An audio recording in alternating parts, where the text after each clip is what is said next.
Hi friends, welcome to our channel అనుబంధాల నిలయం 17వ భాగం. పిల్లల కోసం పాలు కలిపి తీసుకొని వెళ్తున్న స్వరూప వసంతయ్య గదిలో నుండి మాటలు వినిపించడంతో ఆగింది. ఏరా ప్రతాప్, ఎలా ఉన్నావు నాన్న? నీతో మాట్లాడటానికే కుదరడం లేదు అసలు. మాట్లాడాలి అంటే ఎవరైనా చూస్తారేమో అని భయంరా.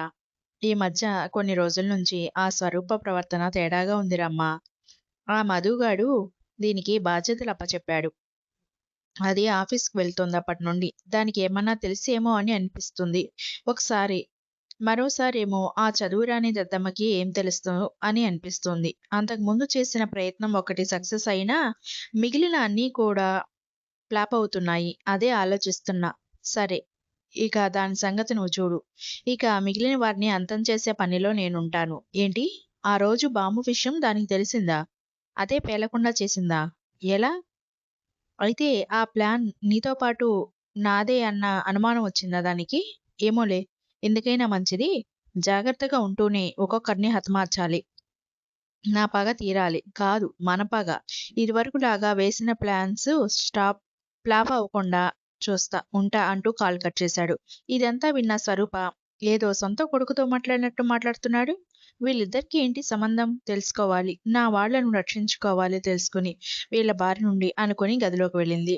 ఆఫీస్‌కి వెళ్ళిందన్న మాటే కానీ స్వరూప మైండ్ సరిగ్గా పనిచేయడం లేదు. వెంటనే కొంతసేపటి వరకు ఎవరు డిస్టర్బ్ చేయొద్దు అని చెప్పి, ఆ రోజు బాంబ్ పెట్టి మమ్మల్ని చంపాలి అనుకున్నారు అంటే, అంతకుముందు పిల్లలు పడిపోవటానికి కూడా బాబాయే కారణమా? అదే నిజమైతే అక్క చనిపోవటానికి కారణం కూడా బాబాయా? నో అనుకుంటూ కుర్చీలో నుండి ఒక ఉదుటున పైకి లేచి కంగారుగా, రాత్రి బాబాయ్ అన్న మాటలు వింటుంటే, ఎస్, అక్కని చంపింది బాబాయ్. కానీ కానీ సాక్ష్యాలు లేవు కదా. ఈ మాట నేను ఎవరికి చెప్పినా నమ్మరు. అసలు బాబాయ్ మంచివారు కాదు అంటే ఎలా నమ్ముతారు? నమ్మరు. తొందరలోనే సాక్ష్యాలతో సహా నిరూపించాలి అని అనుకుంది. దానికి ఏం చెయ్యాలా అని ఆలోచిస్తూ ఉంటుంది. అలాగే ఆ ఆలోచనలతోనే ఇంటికి చేరుకుంటుంది ఆఫీస్ నుండి. స్వరూప రాగానే అమ్మా అంటూ ఇద్దరూ పరిగెత్తుకుంటూ వచ్చి తల్లిని చుట్టేశారు స్నిగ్ధేశులు. ప్రేమగా వారిని దగ్గరికి తీసుకుని ముద్దు పెట్టుకుని అక్కున చేర్చుకుంటే, హ్మ్ అంటూ బుంగమూతి పెట్టారు ఇద్దరు కూడా. నా బంగారాలు ఎందుకో ఈరోజు నా మీద అలిగినట్టున్నారు. ఎందుకబ్బా అంటూ ఆలోచిస్తున్నట్టు నటిస్తుంది స్వరూప. హ్మ్ ఏమోనమ్మా, ఉదయం నుండి ఏమీ తినట్లేదు వీళ్ళు. ఎంత నచ్చజెప్తున్నా కూడా అంటూ వచ్చింది అత్తగారు మీనాక్షి. అవునా అత్తయ్య? అని ఒక్క క్షణం ఆలోచించి, నాకర్థమైంది. మీ అలకకి కారణం రేపటి నుండి నేను మీతోనే ఉంటాను. ఆఫీస్‌కి ఫీస్ జాన్తా నహీ, ఓకేనా అనేసరికి పిల్లలు నవ్వుతూ థాంక్యూ అన్నారు ముద్దుగా. హ్మ్. అమ్మకెవరైనా థాంక్స్ చెప్తారా? ఆ! ఇప్పుడు నేనలిగాను అంటూ మూతి ముడుచుకుంది. స్నిగ్ధేషిద్దరూ కూడా ఒకరి వైపు ఒకరు చూసుకుని, స్వరూప గడ్డం పట్టుకుని బ్రతిమాలి, రెండు చెవులు పట్టుకుని సారీ అంటూ చెప్తుండటం చూసి, అమ్మ కూచులు ఇద్దరూ ఇద్దరే అని నవ్వుకున్నాడు మనోహర్ అది చూసి. సరే, ఇక మీ సారీలు చాలు కానీ నాన్నతో రూమ్‌లోకి వెళ్ళండి. నేను మీకు పాలు కలిపి తీసుకొస్తాను అంటే, నాకు కూడా ఓ గ్లాస్ పాలు తీసుకురావోయ్ పిల్లలతో పాటు అన్నాడు కన్ను కొడుతూ మనోహర్. సిగ్గు లేకపోతే సరే అని సరే అని నవ్వుతూ కిచెన్‌లోకి వెళ్ళింది. వసంతయ్య పిల్లలకి, నీ భర్తకి కూడా పాలు కలుపుతావా? పాలు కలుపు. ఆ పాలని నీ చేత్తోనే కలిపివ్వు అని నవ్వుకుంటూ కిచెన్‌లోకి తొంగిచూశాడు. స్వరూప పాలు కలుపుతూ ఉండటం చూసి, అమ్మా స్వరూప అంటూ గొంతు మార్చి మీనాక్షిలాగా పిలిచాడు. అది విని, హా వస్తున్నా అత్తయ్య అంటూ పాలు కలుపుతూ మధ్యలో ఆపేసి వెళ్ళింది. స్వరూప అటు వెళ్ళగానే వసంతయ్య తన పని పూర్తి చేసుకుని వెళ్ళిపోయాడు. అత్తయ్య పిలిచింది అని వెళ్ళిన స్వరూపకి మీనాక్షి పిలవలేదు అని చెప్పడంతో కిచెన్‌లోకి వచ్చి పాలు తీసుకుని వెళ్తుంది. స్వరూప వెళ్ళాక తెల్లారేసరికి ముగ్గురు ప్రాణాలు గాల్లో. స్వరూప జైల్లో. ఒకే దెబ్బకి 4 పిట్టలు అని నవ్వుతూ ఉంటాడు వసంతయ్య. స్వరూప పిల్లల చేత పాలు తాగించి పడుకోబెట్టాక, మేడం గారు కాస్త నా సంగతి చూస్తారా అన్నాడు మనోహర్. ఏం చూడాలి? మీకు కూడా పాలు తెచ్చానుగా, తాగండి ఇదిగో అంటూ చేతికిస్తుంటే, నేను అడిగింది ఈ పాలు కాదు, ఆ పాలు. పాలు కానీ పాలు మురిపాలు అన్నాడు కొంటిగా. సిగ్గు లేకపోతే. సరే పిల్లలు ఉన్నారు అని కూడా లేదా మీకు? ఈ పాలు తాగి బుద్ధిగా పడుకోండి అన్నది నవ్వుతూ. నా పిల్లలు ఏమి డిస్టర్బ్ చేయరు గానీ, అది తీరేదాకా నా బుద్ధి సరిగ్గా ఉండదోయ్ అంటూ స్వరూపను తన మీదకి లాక్కున్నాడు. తెల్లవారక ముందు నుంచే స్వరూప వాళ్ళ గది ముందు అటూ ఇటూ తిరుగుతూ ఏంటి ఇంకా చడీ చప్పుడు లేదు? అరుపులు లేవు, ఏడుపులు లేవు, ఇంకా చావలేదా వాళ్ళు? లేక ఆ స్వరూప చూడలేదా అని అనుకుంటూ అసహనంగా ఉన్నాడు వసంతయ్య. ఇంతలో స్వరూప గదిలో నుండి బయటకు వచ్చింది. ఎదురుగా కాలి కాలిన పిల్లిలాగా తిరుగుతున్న వసంతయ్యను చూసి నవ్వుకుంటూ ఏంటి పాపాయ్ ఇంత ఉదయాన్నే మా గది ముందు కాపలా కాస్తున్నారు? ఏంటి సంగతి? అని అడిగింది. స్వరూపం మాటలు విని ఒకింత తడబడి ఆ అది అది లోపల వాళ్ళ ప్రాణాలు పోయాయా లేదా అని ఆ ఏంటి బాబాయ్ అన్నది వసంతయ్య మాటలు విని. అది కాపలా కాపలా ఏంటి అన్నాడు తడబడుతూ. మా రూమ్ ముందు ఉంటేను అన్నాను అన్నది స్వరూప. మీ రూమ్ ముందే ఉంటే కాపలా అంటావా? ఏమో బాబాయ్. సరేలే కానీ రాత్రి నాకో కలొచ్చింది బాబాయ్. ఏంటది? మీరు పాలల్లో విషం కలిపినట్టు, మా ప్రాణాలు తీయాలి అనుకుంటున్నట్టు, ఆ పాలు మేం తాగామా లేదా చచ్చామా లేదా అని తెలుసుకోవటానికి మీరు మా గది బయట అటూ ఇటూ ఇలా తిరుగుతున్నట్టుగా కల వచ్చింది. కొంపతీసి రాత్రి నిజంగానే ఏదైనా కలిపారా ఏంటి? అందుకే ఇలా తిరుగుతున్నారా అన్నది చిన్నగా. ఏయ్ ఏయ్ స్వరూప ఏం ఏం మాట్లాడుతున్నావు? ఆ నేను నేను విషయం కలపడం ఏంటి? తిక్క తిక్కగా ఉందా? అని అవును రాత్రి నువ్వు వాళ్ళకి పాలిచ్చావా? తాగారా? అన్నాడు మళ్ళీ. ఆహా శుభ్రంగా తాగారు బాబాయ్ అన్న స్వరూప మాటలు విని మరి మరి అంటూ బుర్రగోక్కుంటూ వెళ్తుంటే హలో బాబాయ్ ఒక్క నిమిషం ఆగండి అంటూ పిలిచేసరికి వసంతయ్య ఆగి ఏంటన్నట్టు చూశాడు స్వరూప వైపు. వాళ్ళు తాగినవి మీరు విషం కలిపినవి కాదు బాబాయ్. అవి నేను మార్చేశాగా. మళ్ళీ ఇంకోసారి నా వాళ్ళ ప్రాణాలు తీయాలని చూస్తే అందరిలాగా నేను చేసేది చెప్పను. చేసేస్తా అన్నది స్వరూప. దాంతో వసంతయ్య తడపడుతూ వి విషయేంటి? పాలేంటి? నేను కలపడం ఏంటి? ఏ ఆటగా ఉందా? పిచ్చి పిచ్చిగా మాట్లాడుతున్నావు? అన్నాడు కోపంగా. అబ్బా! నటించకండి బాబాయ్. తిన్నింటి వాసాలు లెక్క పెట్టడం నేను తెలుసుకున్నానులెండి. తెలిసింది అన్నది కోపంగా.